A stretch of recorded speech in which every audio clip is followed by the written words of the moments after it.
Salamat Atan TV kanalının mehriban müştaqlary. Hormatly tomoshaçylarymyz, Atan TV'de saylanan habarlar. Habarymyzyň şuňky sanyna.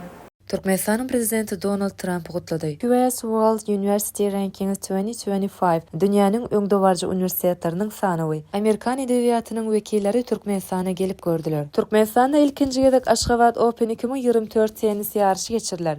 Türkmenistan'ın prezidenti Serdar Berdimuhamedov Jenab Donald Trump'ı Amerikanyň Birleşen Ştatlarynyň prezidenti wezipesine saýlanmak münasibetli tüýsürekden gutlawlaryny iberdi. Bu barada Watan habarlary gepleşigine belenip geçilýär. Hususan bu gutlaw hatyna şeýle diýilýär. Türkmenistan Amerikanyň Birleşen Ştatlary bilen gatnaşaklarynyň häzirki derejesine ýokary baha berýär. Hem de iki taraplaryň hyzmatdaşlygyny dep bolşy ýaly deň hukuklyk, bire hormat goýmak we özara behwitleri goramak ýöreleri esasyna mundan meýlekde ösdürilmegine uly ähmiýet bildirýär. Yurtlarymyzyň arasyndaky dostluk, özara ynançmak we gyzyklanma bildirilýän hyzmatdaşlyk gatnaşyklarynyň geljekde de iki ýurduň halklarynyň behwidine pugtolandyryljakdygyna berk önem bildirýär. Türkmenistanyň prezidenti mümkinçilikden peýdalanyp prezident Donald Trump'y tüýsürekden berk jan saglyk, bagtyýarlyk hem-de Amerikanyň Birleşen Ştatlarynyň mundan meýlekde güllä ösmeginiň behwidine ýokary döwlet wezipesine uly üstünlikleri arzu etdi. Melim bolşýaly Amerikanyň Birleşen Ştatlaryna geçirilen prezident saýlawlaryna Respublikan partiýasynyň dalaşýary Donald Trump ýeňiş gazanyp 60-njy ýedek geçirilen saýlawlaryň netijesinde Amerikanyň Birleşen Ştatlarynyň 47-nji prezidenti wezipesine saýlandy. Ol mundan ozal 2017-nji, 2021-nji ýyllarda Amerikanyň Birleşen Ştatlarynyň 45-nji prezidenti wezipesini ýerine ýetiripdi.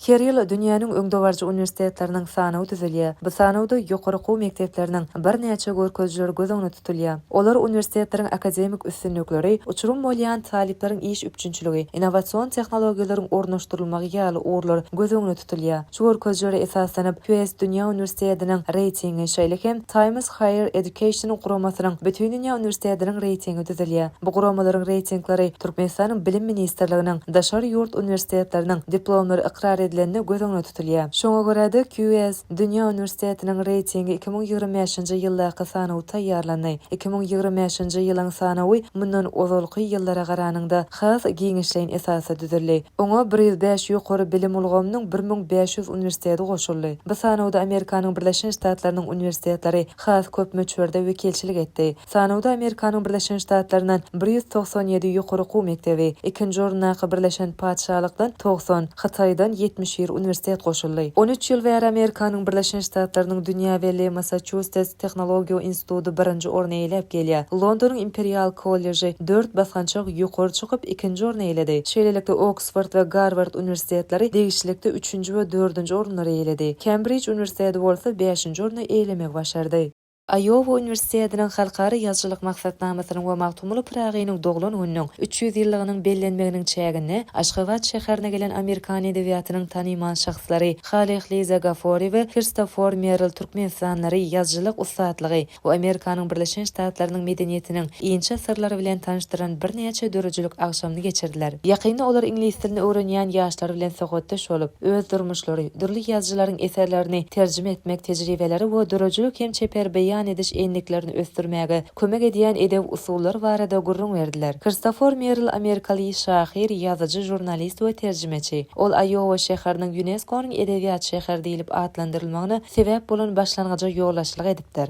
Iowa Universitetiniň halkary ýazgylyk maksatnamasynyň ýoldaşlyk hökümini bu okuw mektebiniň işi barada çykyş etdi. Agşamyň dowamyna çekişmäge gatnaşýanlar Günnogorun beýik şahyry we akylary magtumly pragynyň mirasynyň türkmen halky üçin ähmiýeti barada öz pikirlerini beýan etdiler we goşgularyny türkmen dilinde okudylar. Milli diliň owazy mehmanlara aýratyn şatlyk getirdi. Dünýä edebiýaty we garagum jurnallarynyň şeýlekem Nesil edebiýat we sungat gazetläriniň wekilleri bilen tegelik stolun geçirilmegi medeni alış-çalyşyň möhüm bölegi boldy. Duşçukda häzirki zamanda edebiýatyň wajyp mowzuklary, neşriyat işleriniň aýratynlyklary we türkmen hem Amerikan ýazgylarynyň arasyndaky hyzmatdaşlyk mümkinçilikleri aralyp maslahatlaşyldy. Saparyň çäginde Amerikan edebiýatynyň wekilleri ýurdumyzyň taryhy ýadygärliklerine barıp görürler we daşoğuz hem Mary şäherlerine dörejlik agşamlaryny geçirerler. Ýakyn günlerde Türkmenistan ýene-de halkara bäsleşiginiň geçiriljek ýerine urlar. Bu gezek Türkmen paýtagty 14 ýaşa çenli oglan gyzlaryň arasynda Aşgabat Open 2024 halkara tenis ýarşyny ilkinji gezek geçirer. Anna günü geçirilen Ministrler Kabinetiniň mejlisine aýdylşy ýaly. Ýarış şu ýylyň 8-17 noýabr aralygynda paýtagtyň Olimpiya şäherçesiniň tenis toplumyna geçiriler. Oňa Türkiýe, Hindistan, Özbegistan, Täjikistan, Gazagystan, Pakistan, Iran, Iordaniýa, Beýik Britaniýa, Malaziýa we Hytaý ýaly 12 ýurtdan 70 türgönüň we sport wekiliyetleriniň gatnaşmagyna garaşylýar. Türkmenistanyň prezidenti Serdar Berdimuhammedow hasabat diňläp ýurtda sport ýarşlaryny geçirmek üçin ähli şertleriň döredilendigini, sporty ösdürmek we watanymyzyň halkara sport awraýyny ýokurlandyrmak üçin alınıp barýan işleriň netijeligini belledi. Döwlet baş tutanymyz Aşgabat Open 2024 halkara tenis ýarşynyň wajyplygyny aýtap, vice-premieri ýakyn wagtda geçiriljek ýarşyň we olara gatnaşýan türgönlerimiziň taýýarlygyny ýokary derejede bolmagyny üpçün etmegi tapşyrdy. Türkmenistan wekilçilikli halkara ýarşlaryny ilkinji gezek geçirmeýär. 2017-nji ýylda paýtagtymyzda Olimpiya şäherçesinde ýapyk binalarda we söwüş turnury boýunça 5-nji Aziýa oýunlary uly üstünlik bilen geçirildi. 2018-nji ýylda geçirilen Amul Hazar halkara awtomobil ýürüýüşi we agyr atletika boýunça dünýä çempionaty ýurdun sport awraýynyň hasy ýokurlanmagyna ýardam etdi. Olar ýurdumyzyň we dünýä sportunyň taryhyna täze açyk sahypalar ýazdy. Ine Aşgabat ýene bir wekilçilikli Aşgabat Open 2024 halkara tenis ýarşyny geçirmäge taýýarlanýar. Onu ýokary derejede geçirmek üçin Türkmenistanyň Bedenteri we Sport Wardak Döwlet Komiteti, ministrlikleriň we pudoklaýyn edaralarynyň wekillerinden ibaret iş toparyny döretdi. Hemde degişli çäreleriň beýnamasyny tasdiklady. Ýurtda geçirilen iri halkara sport ýarşlaryna toplanan tejribä daýanyp, geljekde ýokary derejeli ýarşy guramak bilen baglanşykly taýýarlyk işleri alınıp barýar. Ine mehriban müştoklar, Atawatan TV'de saylanan habarlar gepleşigimiziň şuňky sanyna size ýetirmek isleýän habarlarymyz şulardan ibaret. Gepleşigimiziň ilk sanyna görüşýänçek, hoş sag bolun.